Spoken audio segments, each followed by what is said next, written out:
Hi guys, welcome back to my channel. Today's video is all about working from home with kids. Yes, with the kids at home. It's hard, it's so hard. It's like trying to sprint through a marathon.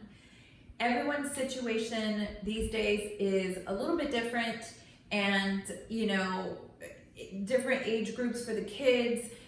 Some households have one parent working from home, some have two parents working from home.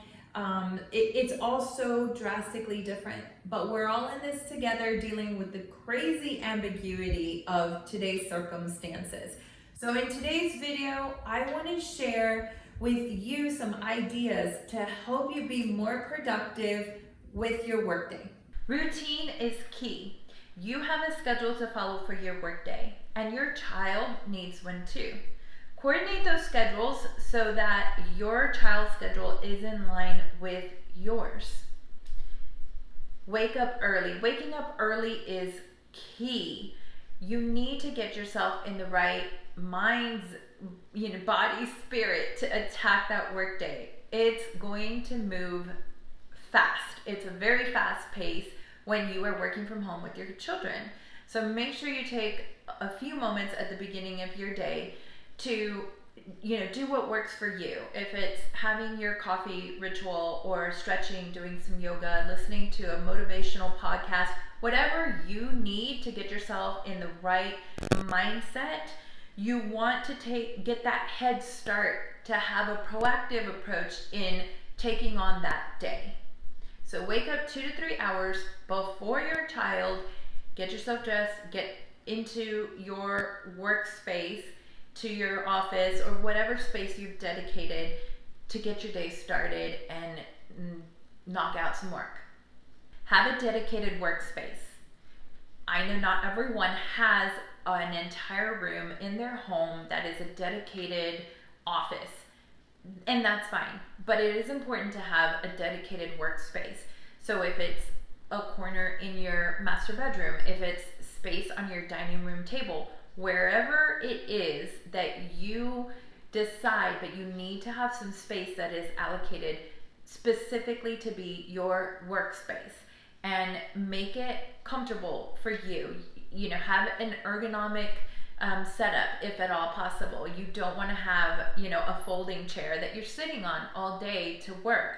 So have a really good quality chair, invest in a good chair, have a desk, and make sure that you declutter and organize as much as possible. Surround that area with things that motivate, inspire, and bring you joy. Coordinate work schedules with family members. For example, my husband and I are both now working from home. So we try not to schedule conference calls at the same time, and we coordinate in the morning so that I am aware of his schedule, he is aware of my schedule. If I have an important meeting that day, a Zoom call or a conference call, then he knows that he takes lead on whatever the kids need at the time. So if I check in on him and he's got a conference call at 10 a.m., baby happens to need a diaper change at that time, I know that's me. I have to run out and take care of whatever the kids need at that time. First thing I do when I get into the office, so before the kids even wake up, is check my email. I'll check my email and make a list, prioritized list of action items to do for the day. The first thing I want to do is tackle whatever action item I have on my list that requires all of my attention, where I need to be focused and I need to get something done. Keep in mind, when those kids are asleep, that is your time. That is your time to do whatever task requires the most amount of focus, the most amount of attention from you, those tasks that you cannot do when the kids are around because you've got constant interruption. So it's go time. Eliminate all distractions. Turn off electronics if you need to. Turn a timer on. That works great for me. And maybe play some soft music, whatever helps you focus, but you've got to work as quickly and efficiently as you can while those kids are still asleep. As soon as your child or children are up, you pause what you're doing for work. You've hopefully already been working for 2, maybe 3 hours if you're lucky. So it's time to pause. Pause the work on the work front and go and spend some time with the children. Help them get dressed, get them fed, fill their love tanks. You want them to start their day off on a positive note as well. So having some good quality time with you where they feel like they have 100% of your time and your attention, will get them set off on the right foot. They'll have a positive feeling to get their day started. And when it's time to switch gears and they need to focus on independent play or have a different activity so that you can focus on work, they'll be a little more okay with it because you've already dedicated a good amount of time to getting them set and getting them started to their day. Plan, plan, plan, and plan some more. Do something good for your future self. On the weekend, you want to plan and organize so that you have as much done and ready to go for your week to run smooth. So, number 1 is meal planning. You need to plan what you're going to have for the week. And you may not get around to having a full breakfast, lunch, dinner menu exactly planned out, but do as much as you can to have things prepped and ready to go.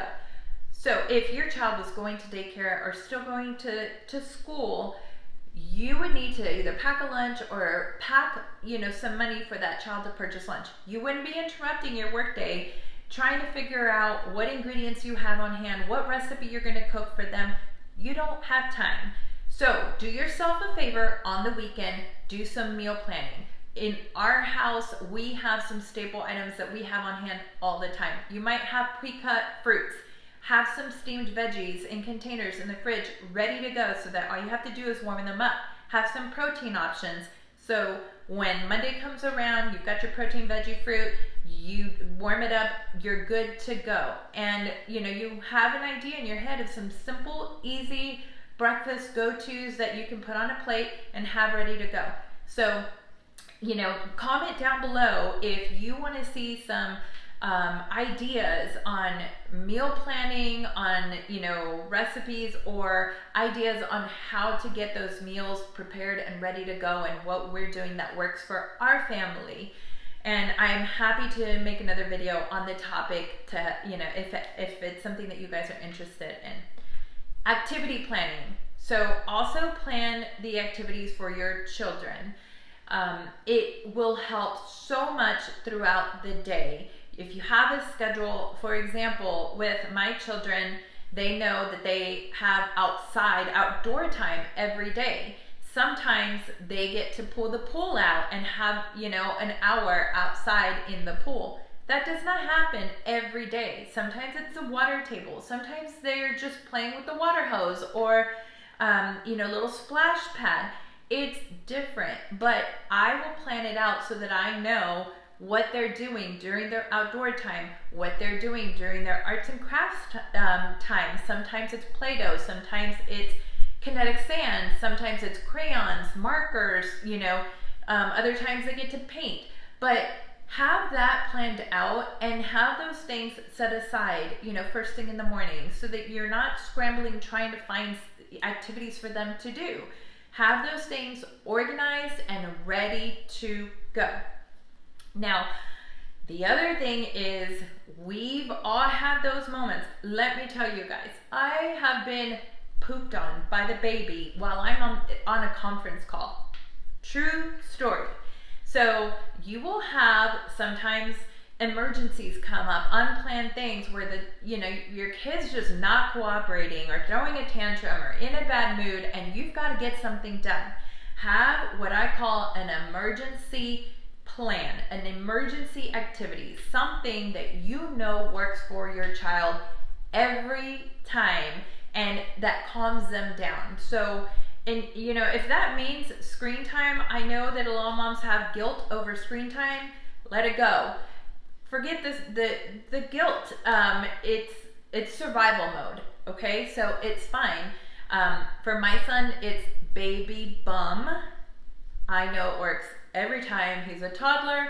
He is 19 months. I will link it down below. If your child has not seen baby bum, you need to discover this. If it works as well for your child as it does for mine, slam dunk. But it might be a new toy. It might be, your children's favorite movie. Maybe giving them, an app on the iPad to play with.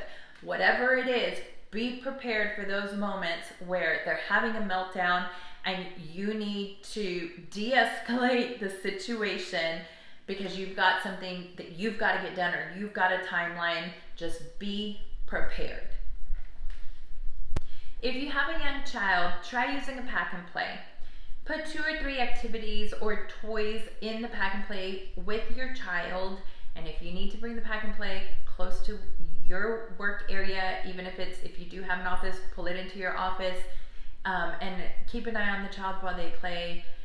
Also, added tip, for my toddler, I have noticed that music really impacts his overall mood. So try playing some soft music in the background and comment down below. Let me know if you notice a difference with the kids or your child by playing some background music. Toy rotation. You want to make sure to rotate your toys.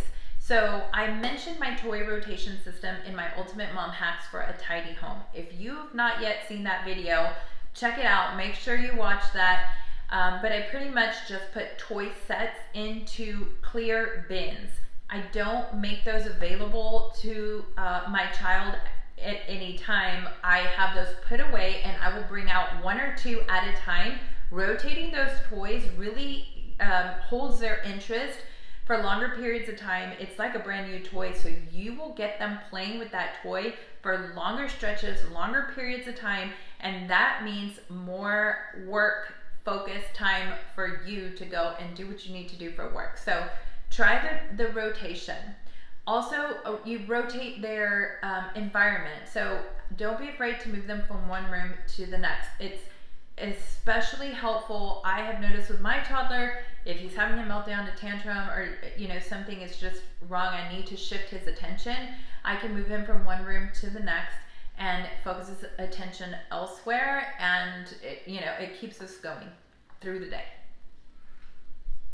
Have a safe room. So in my situation, it's my son's room. His room is a safe place where I know that I can let him play freely and there is nothing dangerous or toxic within his room that he can get into. So I can bring my laptop and work in there, multitask and get things done, watch him while I am working, maybe responding to emails, but I am reassured that there is nothing very harmful to him within that room, and so he can have some free play. Get your child outside every day, multiple times a day if you can. Vitamin D, physical activity, and fresh air. It's a win-win. I'm hoping that by you taking your kids outdoors every single day, that will wear them out a little bit more, give you longer give your children longer naps, and give you longer periods of time where you can focus on your work. Nap time is go time. Go time for you. So again, eliminate distractions, turn on a timer, and get her done. Anything that requires a higher level of concentration, this is your time to get it done. So use this time wisely. It's nap time, focus, and get to work. Pair younger kids with older kids if you're able to. So if you have multiple children, you can have the younger kids play with the older kids. In my situation, I've got 2 older children that really help with the 19-month-old and spend some quality time with him every day. And that relieves a little bit of pressure off of me for a little bit of time throughout the day where I know that I don't have to keep as close of an eye on him. But also equally important is allowing for independent play. Each child needs to learn to entertain themselves and have some time to just play by themselves. If your kids are old enough, share their schedule with them. Go over it with them the night before. It will make them feel special and excited to know what's coming the following day, and just get them mentally prepared to have a really good day. You working parents, it's so hard, I know, but you've got this. You're doing great. So thank you so much for watching. I hope these tips are really helpful for you. Don't forget to like, comment, and subscribe down below. We'll see you in the next video.